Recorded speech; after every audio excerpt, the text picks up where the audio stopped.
할렐루야. 저희가 계속해서 이 하나님 나라라는 주제로 계속 수요일마다 말씀을 상고하고 있습니다. 사실은 이 하나님 나라라는 이 주제로 사실 설교를 하는 것도 사실은 좀 어려운 부분도 있고요.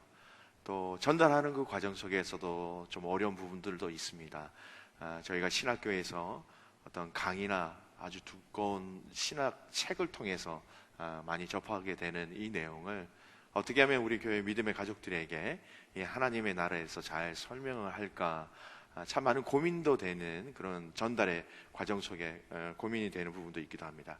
또 저는 개인적으로 이 하나님 나라라는 이 개념을 성경 속에서 창세기부터 시작해서 요한계시록까지 이렇게 진행되어진 그 과정 속에 오늘 읽었던 이 말씀, 특별히 이 선지서들을 통하여서 하나님께서 이 하나님 나라에 대한 이 부분을 설명하고 우리에게 보여주신 부분들이 단초가 되어서 굉장히 많은 부분들을 이해할 수 있는 그런, 저 개인적으로는 그런 시간이었습니다. 오늘 다니엘 7장 13절 14절 말씀을 통해서 또 이 선지서 가운데 언급되어지는 이 하나님 나라에 대한 이 부분들을 통해서 하나님 나라가 도대체 어떤 과정으로 또 신약으로 넘어가게 되는가라는 것을 다시 한 번 더 발견할 수 있는 좋은 시간인 것 같습니다.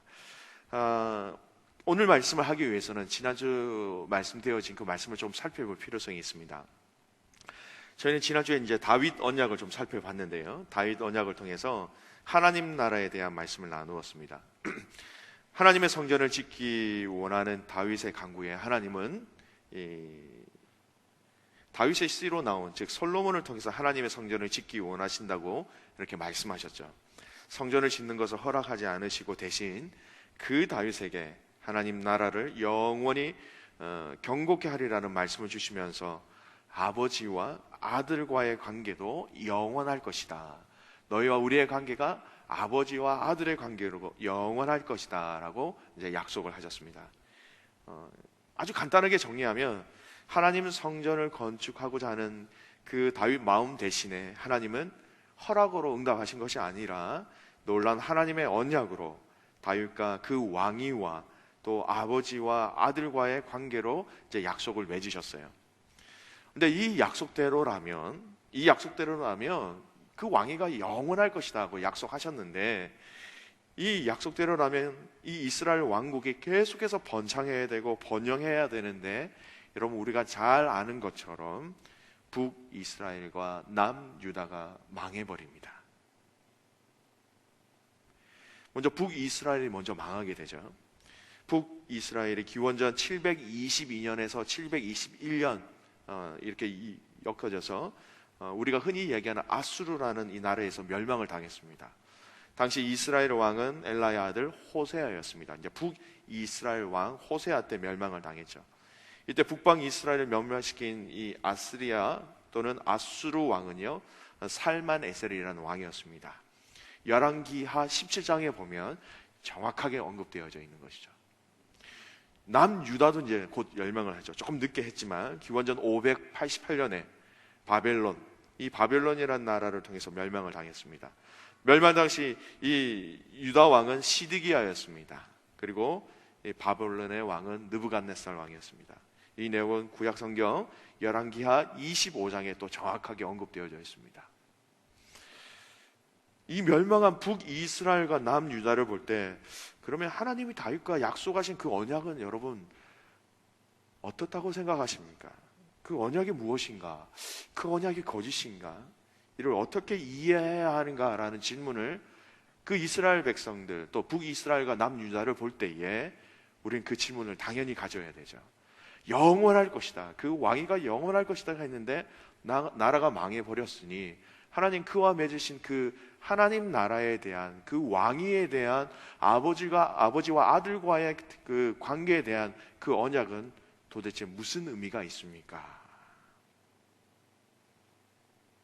오늘 먼저 우리는 이 질문에 대한 답들을 먼저 찾아보면서 하나님 나라가 이 역사 안에서 어떻게 점진적으로 이루어져 나가고 있는가라는 그 하나님의 계획들을 살펴볼 수 있습니다. 먼저 다윗이 언약한 그 질문 가운데 답을 찾을 수가 있습니다. 지난주 들었던 말씀을 잠깐 기억하시면요, 하나님께서 언약을 맺으시는데 다윗과의 이 언약을 맺으시는 가운데 우리가 놓치기 쉬운 부분이 있습니다.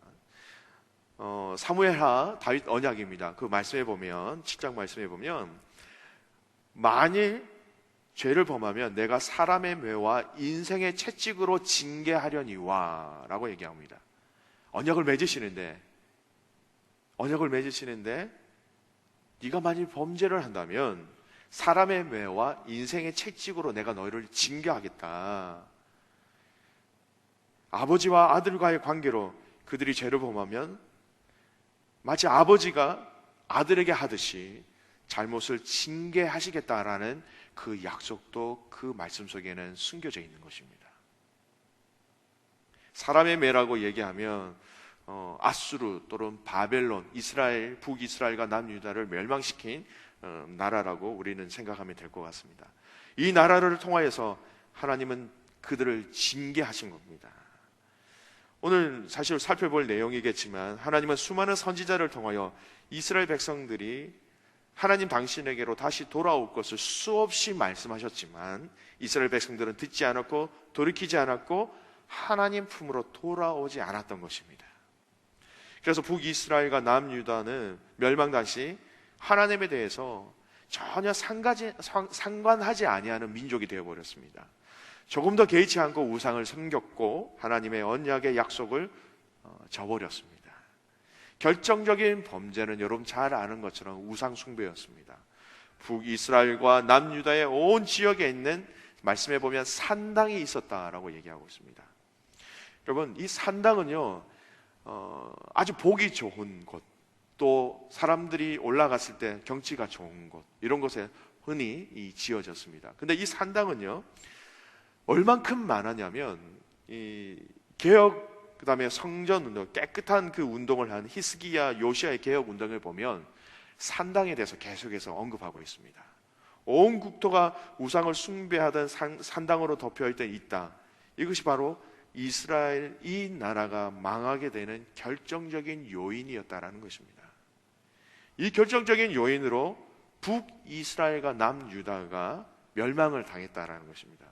결국 이 멸망도 자세히 보면 하나님과 다윗이 맺으신 언약의 일부분이라는 것입니다. 사람의 매, 채찍이라는 것이죠.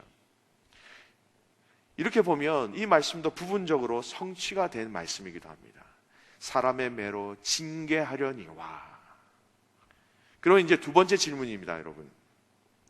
사람의 매로 징계하신다고 한 것은 그렇다 치더라도 영원히 그 왕위를 경고하게 하리라라는 그 언약은 어떻게 된 것입니까? 라고 질문을 할 수가 있는 것이죠.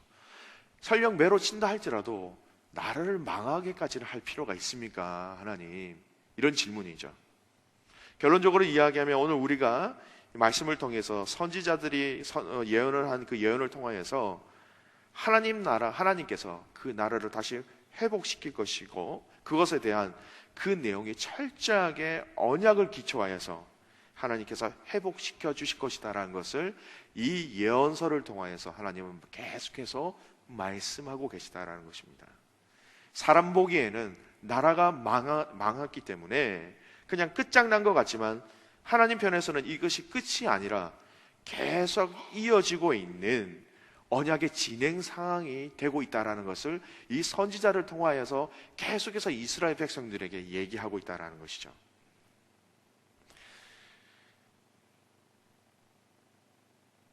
다시 회복시켜 주실 것을 전하는 이 선지자들의 메시지를 살펴보고 결국 이 회복의 메시지는 장차 오실 예수 그리스도의 오심과 또 그 예수 그리스도가 오심으로 인하여서 함께 생각할 수 있는 하나님 나라를 우리가 생각할 수 있는 중요한 메시지라는 것입니다. 오늘 읽은 말씀은, 이 다니엘서의 말씀은 이런 견지에서 볼 때 우리에게 참 중요한 것을 이야기해주고 있고 또 신약과 구약을 이 하나님 나라, 장차 오실 예수 그리스도를 하나님 나라의 견지로 이렇게 잘 이해할 수 있는 참으로 중요한 말씀이기도 합니다. 다니엘서 7장 13, 14절 말씀입니다. 우리 한번 자막으로 한번 보여주셨으면 좋겠어요. 다니엘서 7장 13, 14절 말씀을 우리 같이 한번 13, 14절 말씀 됩니까? 예, 한번 말씀 한번 같이 한번 읽겠습니다. 내가 또 밤 환상 중에 보니 인자 같은 이가 하늘 구름을 타고 와서 옛적부터 항상 계신 이에게 나아가 그 앞으로 인도되매 그에게 권세와 영광과 나라를 주고 모든 백성과 나라들과 다른 언어를 말하는 모든 자들이 그를 섬기게 하였으니 그의 권세는 소멸되지 아니하는 영원한 권세요 그의 나라는 멸망하지 아니할 것이니라. 이 말씀이 참 조금 어렵기도 합니다. 이 말씀이 다니엘의 여러 환상 가운데 나오는 말씀이기도 하고요. 조금 어려운 구절인데 이 7장의 전체적인 내용을 보면요, 이것은 하나님이 적 그리스도를 심판하는 내용으로 심판에 관한 내용입니다. 그런데 이 말씀 가운데 중요한 이 하나님 나라 또 예수 그리스도 또 신약으로 이어지는 징검다리의 역할을 이 메시지가 주고 있는 것을 발견할 수 있습니다. 9절 10절 말씀을 한번 볼까요? 내용을 조금씩 살펴보면요, 9절 10절 말씀은 이렇게 얘기합니다. 앞에 자막이 나오니까 같이 한번 읽었으면 좋겠습니다. 내가 보니 왕자가 너희고 옛적부터 항상 계신 이가 좌정하셨는데 그의 옷은 눈 같고 그의 머리털은 깨끗한 양의 털 같고 그의 보좌는 불꽃이요 그의 바퀴는 타오르는 불이며 불이 강처럼 흘러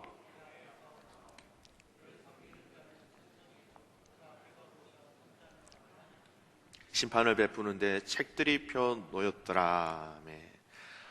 여러 왕자가 있는데요, 그 가운데 옛적부터 항상 계신 이가 좌정하셨다라고 기록되어져 있습니다. 9절에 보면 옛적부터 항상 계신 이는 성부 하나님이십니다. 그 성부 하나님이 보좌에 앉으시는데 천천만만의 천사들이 보좌하는 그 모습을 이야기하고 있는 것이죠. 근데 하나님이 이제 심판을 하십니다. 심판을 하시는데 11절 2절의 말씀에 보면요, 적 그리스도를 상징하는 작은 뿔을 심판하십니다. 그리고 작은 뿔이 나오게 된 짐승, 세상 정권, 세상 왕국을 심판하시는데 결국은 이 하나님의 그리스도의 심판을 통하여서 적 그리스도도 망하고 세상도 망하게 될 것이다 라는 것이 12절까지의 말씀이에요. 그러면서 이제 13절 말씀에, 오늘 읽었던 이 말씀에 보면 내가 또 밤 환상 중에 보니 인자 같은 이가, 여러분 오늘 우리가 기억해야 할 단어 중에 하나가 인자 같은 이라는 것입니다. 하늘 구름을 타고 와서 옛적부터 항상 계신 이에게 나와 그 앞에 인도되매라고 얘기합니다. 인자 같은 이 영어로는 Son of Man입니다. 예수님을 상징적으로 나타내는데요, 예수님이 당신을 표현하실 때 가장 좋아하셨던 표현 중에 하나입니다. 하나님의 아들 이렇게 얘기하기도 하시지만 인자, 사람의 아들, 우리가 나중에 살펴볼 것이지만 이 인자라고 하는 이 단어는요, 칼빈의 주석에 의하면 인자라지 않고 인자 같은 이다라고 이 다니엘서를 얘기한 것은 아주 성육신 하시기 전이시기 때문이다라고 이걸 해석하고 있더라고요. 어쨌든 그에게 인자, 사람의 아들, 그에게 14절 말씀에 보면 그에게 권세와 영광과 나라를 주고 라는 말씀으로 되어 있습니다. 여러분 잘 보십시오. 그에게 권세와 영광과 나라를 주었다는 것입니다. 쉽게 해서 이제 다윗을 통하여서 하나님께서 영원한 것을 약속하셨다면 이제는 이 다니엘 예언을 통하여서 그 나라와 그 영광과 그 권세를 인자, 사람의 아들 예수 그리스도에게 주신 것을 오늘 예언서는 말씀하고 계신 것입니다. 심판날에 성부 하나님이 성자 예수님에게 권세와 영광과 나라를 주고 모든 백성과 나라들과 각 방언하는 자로 그를 섬기게 하셨으니 그 권세는 영원한 권세라 옮기지 아니할 것이요 그 나라는 멸망하지 아니할 것이다 라고 말씀하고 계신 것입니다.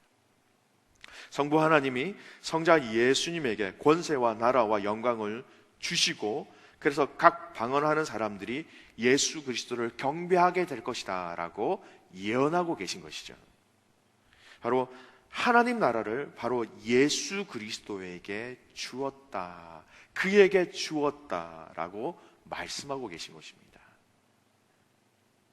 결국 그 나라를 가지고 계시는 이 예수 그리스도에 오시면 지금까지 우리가 묵상하고 들어왔던 이 하나님 나라의 오심과 동일한 의미임을 오늘 본문 말씀은 우리에게 그렇게 가르쳐 주고 있다는 것이죠. 여러분, 이 다니엘서 7장 13절은요 신약 성경에 참 많이 인용되었습니다. 이 신약에서 인용될 때는 언제나 이 예수님의 재림에 대해서 이야기할 때 다니엘 7장 13절의 말씀을 인용했습니다. 마가복음 13장에 보면요, 그때에 인자가 구름을 타고 큰 권능과 영광으로 오는 것을 사람들이 보리라 라고 예수님께서 친히 당신을 가르쳐서 인자다라고 얘기하고 있습니다. 그럼 여러분, 이제 신약에서 예수님이 인자다라고 얘기하셨을 때 그 Son of Man이라는 이 단어가 그냥 사람의 아들을 그렇게 이해하시는 것이 아니라 이런 하나님 나라의 관점, 예언의 관점으로 볼 때는 이 인자라는 것은 그 다니엘 7장을 통하여서 하나님 나라와 영광과 권세를 받으실 그 분이 바로 이렇게 오실 것이다 라는 말씀으로 이해하시면 이 예언의 연결고리를 정확하게 이해하신 것입니다. 또한 마가복음 14장 62절에도요 예수께서 이르시되 내가 그니라 인자가 권능자의 우편에 앉은 것과 하늘 구름을 타고 오는 것을 너희가 보리라 하시니 이렇게 말씀하고 있습니다. 당신을 이야기하실 때에 장차 오실 그때를 향해서 당신을 표현하실 때는 항상 이 인자다라는 단어를 사용하고 계신 것이죠. 이걸 잘 정리를 해보면 다음과 같습니다.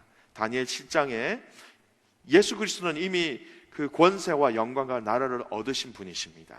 그리고 재림하실 때에 하나님 나라를 완성하여 주실 구세주다라는 말씀입니다. 그래서 이 재림 때에는 짐승으로 상징되는 세상 나라, 또 작은 뿔로 상징되는 이 사탄의 세력을 영원히 멸망시킬 것이다. 이것이 다니엘 7장의 전체적인 상징의 의미 중에 하나라는 것입니다. 그러므로 이 다니엘 7장은 궁극적으로 권세를 가지신 그 예수님의 재림을 다시 이야기하고 있다는 것을 신약 성경이 또 풀어서 설명하고 있는 것이죠.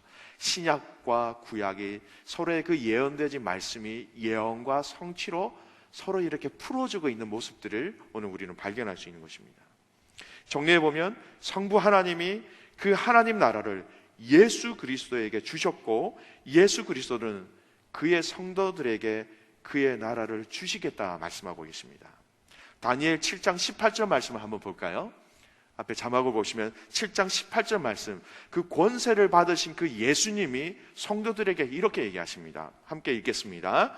지극히 높으신 이의 성도들이 나라를 얻으리니 그 누림이 영원하고 영원하고 영원하리라. 이 하나님 나라를 그 받으신 그 예수님이 그 인자가 그 하나님 나라를 성도에게 주겠다라고 말씀하고 계신 것입니다. 결국 보십시오. 이 다윗의 언약을 통해서 그 왕위가 영원할 것이라고 얘기하셨지만 결국 그 부분적인 성취 가운데 다윗의 혈통으로 오신 이 나사렛 예수가 인자로서 이 세상을 마지막에 심판하실 그분이 오심으로 다윗 언약 가운데 그 언약을 제대로 수행하지 못한 우리들의 입장에서 아무것도 할 수 없는 우리 입장에서 주님은 더 나아가서 우리를 향하여서 일방적인 더 쉬운 하나님의 언약으로 우리에게 구원의 은혜를 하나님의 나라를 우리에게 주고 계시다라는 것입니다. 사랑하는 그냥 가족 여러분, 사실 이 하나님 나라를 연구하면 연구할수록 묵상하면 묵상할수록 저 개인적으로 계속 떠오르는 한 가지 이미지가 있습니다. 우리가 하나님 앞에서 얼마나 잘했느냐, 얼마나 못했느냐 이렇게 따지시는 하나님이 아니라는 것입니다. 어떤 은혜들을, 축복들을 주지 않기 위해서 힘쓰시는 하나님이 아니라 어떻게 해서라도 당신의 귀한 백성들에게 좋은 것, 영생, 생명, 지금까지 우리가 이야기하는 주제로 말한다면 이 하나님 나라를 우리에게 주시기 위해서 일방적으로 발부둥 치고 계시는 하나님을, 이 하나님 나라의 역사를 볼 때에 우리는 발견할 수 있어야 한다는 것입니다. 여러분, 마치 그런 것과 같습니다. 얼마 전에 저희 막내가 막 열이 많이 나고 막 토를 한 적이 있습니다. 약을 먹여야 되는데 잘 안 먹어요. 근데 낫기 위해서는, 열을 내리기 위해서는 어떻게 해서든지 약을 먹여야죠. 토해내도 다시 먹이고, 토해내도 다시 먹이고, 토해내도 다시 먹이고. 마치 이런 아버지와의 심정 같이 하나님 그 이스라엘 백성들을 향하여서 맺으신 그 언약이 우리가 거룩하지 못함으로, 우리의 죄악으로 수행되거나 또 그에 합당한 삶을 살아가지 못할 때는 하나님 더 넓게, 더 쉽게 당신의 백성들을 향하여서 언약과 예언의 말씀으로 그 하나님 나라에 들어오기 위하여서, 들어오게 하시기 위해서 무한히 우리를 사랑하시고 용서하시고 이해하고 계시다는 것을, 여러분, 이 하나님 나라가 전개되어진 이 과정 속에 여러분 우리는 발견할 수 있어야 한다는 것입니다. 여러분, 이 다니엘이 바벨론 포로로 끌려간 그 포로의 신분으로 있을 때에 여러분 이 계시를 받은 것입니다. 이미 그 나라가 망해서 아무런 희망과 소망이 없는 그때 이 선지자를 통해서 하나님은 아직 나의 계획이, 아직 나의 나라는 끝나지 않았다라는 것을 당신의 백성들에게, 당신의 백성들이 그렇게 배신함에도 불구하고 우리에게 열어주시고 우리에게 주시기 위해서 힘쓰고 계시다는 것이죠. 우리는 자꾸 그 언약을 파기하는데, 그것들을 지키지도 못하는데, 더욱더 그 은혜를 먹고 또 잊고 살아가기 위한 그 하나님의 무한한 자비하심과 무한한 이해하심과 그 무한한 은혜를 저와 여러분이 받았음을 여러분 믿으시기 바랍니다. 말할 수 없는 무한한 그 하나님의 사랑, 이 하나님 나라를 우리에게 맛보게 하시기 위하여서 계속해서 이스라엘 백성들에게 이해하게 하신 돌아오라, 또 언약을 맺으시고 그 언약을 성취하지 못한 우리들을 향하여서 다시 한번 더 쉽고 더 폭넓게 하나님의 나라를 맛볼 수 있도록 우리와 언약을 맺으시는 그 하나님, 자격이 없는 자들에게 어떻게 해서든 그 나라를 주시기 위해서 온 힘을 하나님은 다 쓰고 계신 것입니다. 여러분, 오늘 이러한 이 하나님 나라에 대한 메시지는요, 오늘 이 다니엘 이 7장에만 나타난 것이 아닙니다. 한 선지자에게만 한 것이 아닙니다. 성경에는 구약 성경에는 17권의 이 선지서 또는 예언서가 있습니다. 이것을 종종 우리는 나누어서 대선지서, 소선지서라고 얘기하죠. 대선지서는 이사야, 예레미야서, 에스겔서, 다니엘서, 나머지 뒤에 나오는 선지서는 소선지서라고 이렇게 이야기합니다. 중요해서 대선지서다, 중요하지 않아서 소선지서다, 그게 아닙니다. 그냥 분량으로 많이 썼기 때문에 대선지서, 짧기 때문에 소선지서, 이렇게 분류를 나눴습니다. 이 선지서에 특징들이 있습니다. 두 가지 특징이 주제가 있는데, 그것은 심판과 소망이라는 것입니다. 심판과 소망을 이 선지서는 계속해서 이야기하면서, 심판과 소망은 모두 이 하나님의 언약에 근거한 말씀으로 심판과 소망을 이스라엘 백성들에게 얘기하고 있는 것이죠. 또 하나의 특징이 있다면, 이 하나님 나라에 대한 언약이 끝나지 않았음과 동시에 계속해서 하나님 나라는 진행하고 있음을 이 선지서들은 똑같이 그 선지서의 음성을, 선지자들의 메시지를 듣는 백성들을 향하여서 계속해서 반복적으로 이야기하고 있는 것입니다. 그 중에 몇 가지는 좀 다른 선지서들을 보면서 좀 살펴보았으면 좋겠습니다. 먼저 이사야서를 통해서 살펴볼 수 있는 이 하나님 나라를 살펴볼 수 있습니다. 이사야 10장 20절에서 21절까지의 말씀 앞에 보시면 나와 있습니다. 같이 한번 읽겠습니다. 그날에 이스라엘의 남은 자와 야곱 족속 다시는 자기를 친 자를 의뢰치 아니하고 이스라엘의 거룩하신 여호와를 진실히 의뢰하리니 남은 자 곧 야곱의 남은 자가 능하신 하나님께 돌아올 것이라. 여러분, 여기 이사야서 10장 20절과 21절의 이 말씀 가운데 눈여겨봐야 될 단어가 무엇이냐면 남은 자입니다. 흔히 이제 그 신학적 용어로 얘기하면 남은 자 사상, 남은 자라는 것입니다. 이 구절의 말씀은요, 하나님께서 하나님의 백성들에게 무서운 심판을 내리실 것이지만 그들을 완전히 멸하시지 않을 것을 이야기하고 있고, 그리고 그들 중에 남은 자들이 있을 것이고, 하나님은 이 남은 자들로 새 나라를 세우실 것이고 새 나라를 만들어 가실 것이다 라는 것을 이 이사야서를 통하여서 말씀하고 계신 것입니다. 끝난 것이 아니라 하나님 나라는 계속 이어지고 있다는 것을 각각 선지자들을 통해서 계속해서 이야기하고 있습니다. 이사야서 9장 6, 7절 말씀입니다. 앞에 나오는데요, 이사야서 9장 6, 7절 말씀 같이 한번 더 읽겠습니다. 이는 한 아기가 우리에게 낳고 한 아들을 우리에게 주신 바 되었는데 그의 어깨에는 정사를 메었고 그의 이름은 기묘자라 모사라 전능하신 하나님이라 영존하시는 아버지라 평강의 왕이라 할 것임이라. 그 정사와 평강의 더함이 무궁하며 또 다윗의 왕자와 그의 나라에 군림하여 그 나라를 굳게 세우고 지금 위로부터 영원히 정의와 공의로 그것을 보존할 것이라. 만군의 여호와의 열심히 이를 이루시리라. 하나님께서 옛 언약 시대의 왕을 통하여 통치하셨던 것처럼 새 언약 시대에도 그렇게 하실 것이다. 선지자들은 하나님께서 다윗에게 한 약속, 즉 영원한 우주적인 왕, 그 왕이 다윗의 후손을 통하여서 우리에게 나올 것이다 라는 약속을 믿었고, 다윗의 자손 그 기름 부으심을 받은 자가 오셔서 비로소 하나님의 백성, 하나님의 그 백성의 구원과 하나님의 모든 약속이 이루어질 것이다 라는 것을 계속해서 얘기하고 있는 것입니다. 이제는 이사야서를 좀 떠나서요, 예레미야의 말씀을 좀 보겠습니다. 예레미야 16장 14절 15절 말씀입니다. 같이 한번 읽겠습니다. 여호와의 말씀이니라. 그러나 보라, 날이 이르리니 다시는 이스라엘 자손을 애굽 땅에서 인도하여 내신 여호와께서 살아계심을 두고 맹세하지 아니하고 이스라엘 자손을 북방 땅과 그 쫓겨났던 모든 나라에서 인도하여 내신 여호와께서 살아계심을 두고 맹세하리라. 내가 그들을 그들의 조상들에게 준 그들의 땅으로 인도하여 드리리라. 예레미야를 통하여서 이스라엘 백성들에게 또 약속을 하십니다. 이미 나라가 없어졌고 나라가 망한 그들을 향하여서 예레미야를 통하여서 하나님이 약속하신 것이 무엇이냐? 바벨론 포로 생활을 하고 있는 유대 백성들의 고난은 과거에 애굽에서 종살이 하였던 이스라엘 백성들의 고난과 비슷하였습니다. 하나님께서 이스라엘을 애굽에서 건져내셨듯이 유다 백성을 바벨론에서 건져낼 것이다 라고 약속하고 계신 약속의 말씀입니다.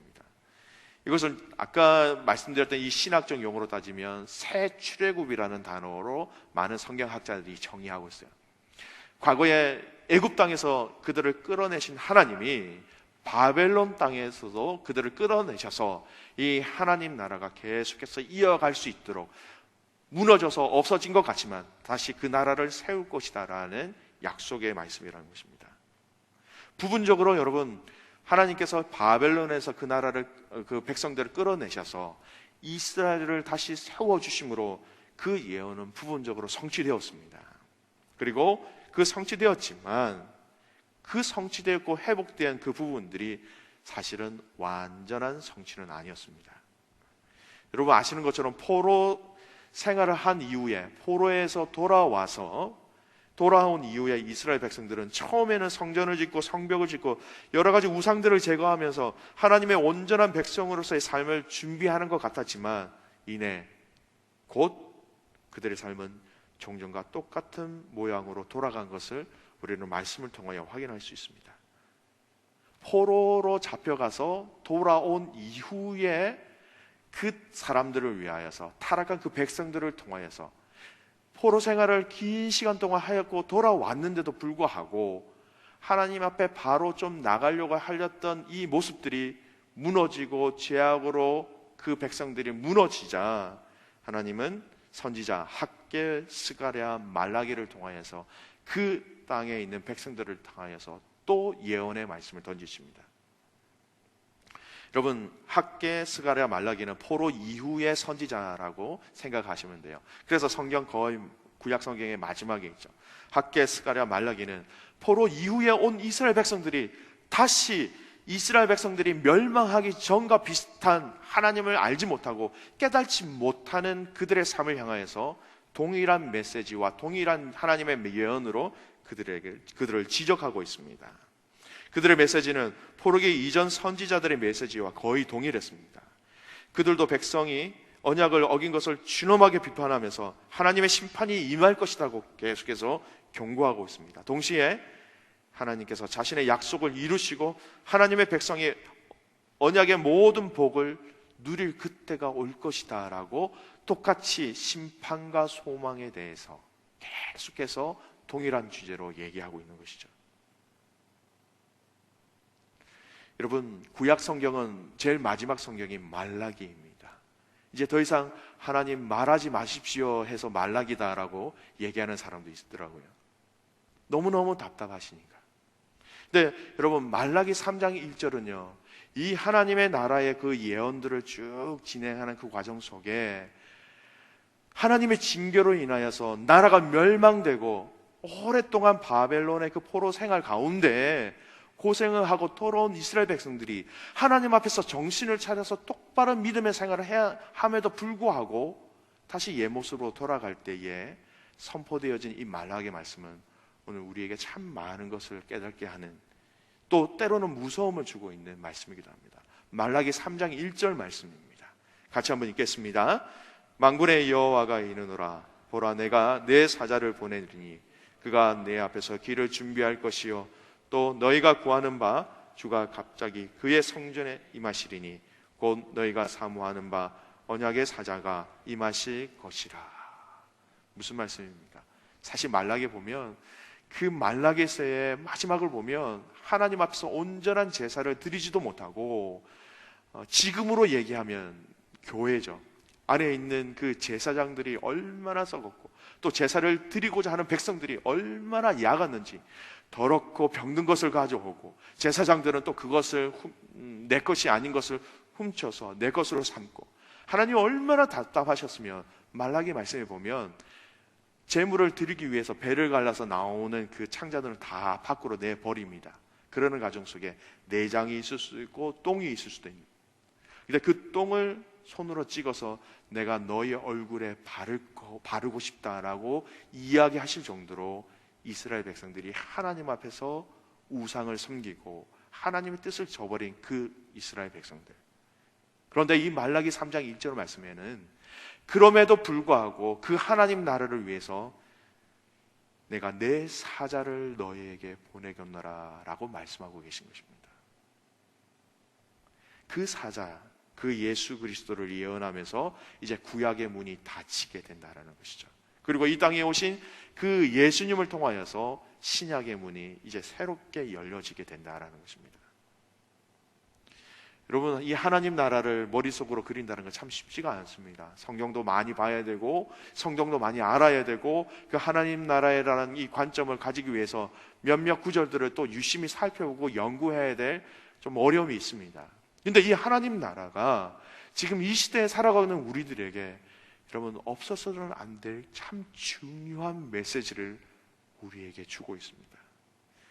여러분, 이 하나님의 예언들, 이 하나님 나라에 대한 예언들, 결론은 이것입니다. 이 하나님 나라를 향한 이 예언들은 통일성이 있는 예언입니다. 한 가지 목적으로 귀결되어는 예언이었습니다. 이전의 언약과 다른 예언이 아니라 한 번 하나님께서 맺으신 그 언약을 계속해서 하나님께서 하나님의 아버지의 마음으로 변치 아니하시는 그 신실하신 하나님이 그 언약을 계속해서 이끌어가고 계시고 있는 모습들을 우리는 보아야 한다라는 것입니다. 말씀의 결론을 맺습니다. 사랑하는 교회 성도 여러분, 아브람, 아담, 모세, 이스라엘 백성들, 다윗, 하나님은 또 수많은 이 선지자를 통해서 하나님은 당신의 그 하나님 나라를 우리에게 유업으로 주시기 위해서 일하셨고 여러분 지금도 일하고 계십니다. 수천 년 하나님은 당신의 백성들을 향한 그 당신의 마음이 조금 더 변치 아니하신 그 신실한 하나님이시라는 것입니다. 여러분, 이 하나님 나라가 얼마나 중요하냐면요, 누가복음 1장 15절 말씀은 우리에게 이렇게 얘기하고 있습니다. 누가복음 1장 15절 말씀은요, 제가 읽어드릴게요. 예수님께서 세례를 받으셨습니다. 예수님께서 세례를 받으시고 난 다음에 복음을 전파하시면서 처음 선포하신 말씀 가운데 이 하나님 나라가 들어가 있습니다. 누가복음 1장 15절에 보면 이렇게 얘기합니다. 세례를 받으시고 난 다음에 이렇게 얘기합니다. 아닌 것 같습니다. 그건요. 예. 이르시되 때가 찼고 하나님 나라가 가까이 왔으니 회개하고 복음을 믿으라라고 하셨습니다. 예수님께서 세례를 받으시고 그 백성들을 향하여서 당신의 첫 마디가 무엇이냐? 때가 찼으니 하나님 나라가 가까웠으니 회개하고 복음을 믿어라. 여러분, 구약이 하나님 나라로 이제 닫혔다면 이 신약이 예수님께서 이 하나님 나라를 우리에게 선포해 주심으로 신약의 문이 열리게 된다라는 것입니다. 여러분, 이 하나님 나라가 지금 이제 우리에게 무슨 의미가 있느냐? 여러분, 우리도 지금 그 하나님 나라를 향하여서 걸어가고 있는 그런 여행길에 있는 저희들입니다. 우리에게 하나님이 원하시는 것이 무엇이냐? 그 하나님 나라를 가기 위한 그 과정 속에 하나님께서 지금 우리들에게 원하시는 것이 무엇이냐? 하나님은 순전한 복음, 때묻지 않는 복음, 변질되지 않는 복음, 그 복음 앞에 함께 순종함으로 나와서 이 땅에서 하나님 나라를 사모하며 살아가는 그 백성들에게 하나님은 영광과 권세와 능력을 우리에게 허락해 주셨다라는 것입니다. 이스라엘 백성들은 그 권세와 영광과 하나님 나라를 누리지 못하였습니다. 여러분, 우리에게 이미 허락되어진 이 구원의 은혜, 이 구원의 은혜 가운데 하나님 나라, 또 하나님 나라를 통하여서 우리에게 허락하여 주실 그 영광과 권세와 능력을 함께 누리는 저와 여러분 되시기를 간절히 소원합니다. 그래서 이 하나님 나라 때문에 여러분, 우리의 심령 가운데 말할 수 없는 평강과 위로와 능력과 모든 세상을 다시금 다르게 볼 수 있는 새로운 눈이 열리기를 주님의 이름으로 축원해 드립니다. 제가 말씀을 기억하시면서 우리 한번 같이 찬양하며 나갔으면 좋겠습니다. 주의 나라가 임할 때, 하나님 임재하실 때